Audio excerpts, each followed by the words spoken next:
If there is any life that is happier than the life we led on our timber ranch for the next 2 or 3 weeks, it must be a sort of life which I have not read of in books or experienced in person. We did not see a human being but ourselves during the time, or hear any sounds but those that were made by the wind and the waves, the sighing of the pines, and now and then the far-off thunder of an avalanche. The forest about us was dense and cool, the sky above us was cloudless and brilliant with sunshine, the broad lake before us was glassy and clear, or rippled and breezy, or black and storm-tossed, according to nature's mood, and its circling border of mountain domes, clothed with forests, scarred with landslides, cloven by canyons and valleys, and helmeted with glittering snow, fitly framed and finished the noble picture. The view was always fascinating, bewitching, entrancing. The eye was never tired of gazing, night or day, in calm or storm. It suffered but one grief, and that was that it could not look always, but must close sometimes in sleep. We slept in the sand close to the water's edge, between two protecting boulders, which took care of the stormy night winds for us. We never took any paregoric to make us sleep. At the first break of dawn we were always up and running foot races to tone down excess of physical vigor and exuberance of spirits. That is, Johnny was, but I held his hat. While smoking the pipe of peace after breakfast we watched the sentinel peaks put on the glory of the sun, and followed the conquering light as it swept down among the shadows, and set the captive crags and forests free. We watched the tinted pictures grow and brighten upon the water till every little detail of forest, precipice and pinnacle was wrought in and finished, and the miracle of the enchanter complete. Then to business. 174.jpg, 84K. That is, drifting around in the boat. We were on the north shore. There, the rocks on the bottom are sometimes gray, sometimes white. This gives the marvelous transparency of the water a fuller advantage than it has elsewhere on the lake. We usually pushed out 100 yards or so from shore, and then lay down on the thwarts, in the sun, and let the boat drift by the hour whither it would. We seldom talked. It interrupted the Sabbath stillness, and marred the dreams the luxurious rest and indolence brought. The shore all along was indented with deep, curved bays and coves, bordered by narrow sand beaches, and where the sand ended, the steep mountainsides rose right up aloft into space, rose up like a vast wall a little out of the perpendicular, and thickly wooded with tall pines. So singularly clear was the water, that where it was only 20 or 30 feet deep the bottom was so perfectly distinct that the boat seemed floating in the air. Yes, where it was even 80 feet deep. Every little pebble was distinct, every speckled trout, every hand's breadth of sand. Often, as we lay on our faces, a granite boulder, as large as a village church, would start out of the bottom apparently, and seem climbing up rapidly to the surface, till presently it threatened to touch our faces, and we could not resist the impulse to seize an oar and avert the danger. But the boat would float on, and the boulder descend again, and then we could see that when we had been exactly above it, it must still have been 20 or 30 feet below the surface. Down through the transparency of these great depths, the water was not merely transparent, but dazzlingly, brilliantly so. All objects seen through it had a bright, strong vividness, not only of outline, but of every minute detail, which they would not have had when seen simply through the same depth of atmosphere. So empty and airy did all spaces seem below us, and so strong was the sense of floating high aloft in mid-nothingness, that we called these boat excursions balloon voyages. We fished a good deal, but we did not average 1 fish a week. We could see trout by the thousand winging about in the emptiness under us, or sleeping in shoals on the bottom, but they would not bite. They could see the line too plainly, perhaps. We frequently selected the trout we wanted, and rested the bait patiently and persistently on the end of his nose at a depth of 80 feet, but he would only shake it off with an annoyed manner, and shift his position. We bathed occasionally, but the water was rather chilly, for all it looked so sunny. Sometimes we rowed out to the blue water, a mile or 2 from shore. It was as dead blue as indigo there, because of the immense depth. By official measurement, the lake in its center is 1,525 feet deep.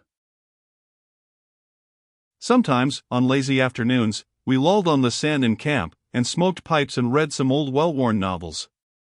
At night, by the campfire, we played euchre and 7-Up to strengthen the mind, and played them with cards so greasy and defaced that only a whole summer's acquaintance with them could enable the student to tell the ace of clubs from the jack of diamonds. We never slept in our house. It never recurred to us, for one thing, and besides, it was built to hold the ground, and that was enough. We did not wish to strain it.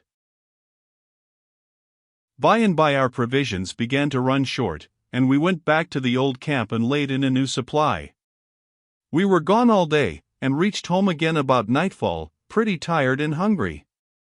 While Johnny was carrying the main bulk of the provisions up to our house for future use, I took the loaf of bread, some slices of bacon, and the coffee pot, ashore, set them down by a tree, lit a fire, and went back to the boat to get the frying pan.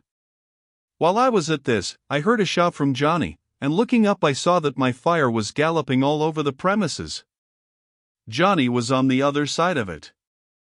He had to run through the flames to get to the lake shore, and then we stood helpless and watched the devastation.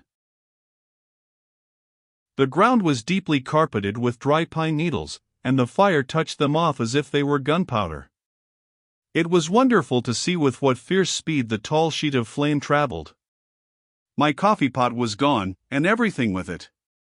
In a minute and a half the fire seized upon a dense growth of dry manzanita chaparral 6 or 8 feet high, and then the roaring and popping and crackling was something terrific. We were driven to the boat by the intense heat, and there we remained, spellbound. 176.jpg, 161K. Within half an hour all before us was a tossing, blinding tempest of flame. It went surging up adjacent ridges, surmounted them and disappeared in the canyons beyond, burst into view upon higher and farther ridges, presently shed a grander illumination abroad, and dove again, flamed out again, directly, higher, and still higher up the mountainside, threw out skirmishing parties of fire here and there, and sent them trailing their crimson spirals away among remote ramparts and ribs and gorges, till as far as the eye could reach the lofty mountain fronts were webbed as it were with a tangled network of red lava streams. Away across the water the crags and domes were lit with a ruddy glare, and the firmament above was a reflected hell. Every feature of the spectacle was repeated in the glowing mirror of the lake. Both pictures were sublime, both were beautiful, but that in the lake had a bewildering richness about it that enchanted the eye and held it with the stronger fascination. We sat absorbed and motionless through 4 long hours. We never thought of supper, and never felt fatigue. But at 11 o'clock the conflagration had traveled beyond our range of vision, and then darkness stole down upon the landscape again. Hunger asserted itself now, but there was nothing to eat. The provisions were all cooked, no doubt, but we did not go to sea. We were homeless wanderers again, without any property. Our fence was gone, our house burned down, no insurance. Our pine forest was well scorched, the dead trees all burned up, and our broad acres of manzanitas swept away. Our blankets were on our usual sandbed, however, and so we lay down and went to sleep. The next morning we started back to the old camp, but while out a long way from shore, so great a storm came up that we dared not try to land. So I bailed out the seas we shipped, and Johnny pulled heavily through the billows till we had reached a point 3 or 4 miles beyond the camp. The storm was increasing, and it became evident that it was better to take the hazard of beaching the boat than go down in 100 fathoms of water, so we ran in, with tall whitecaps following, and I sat down in the stern sheets and pointed her head on to the shore.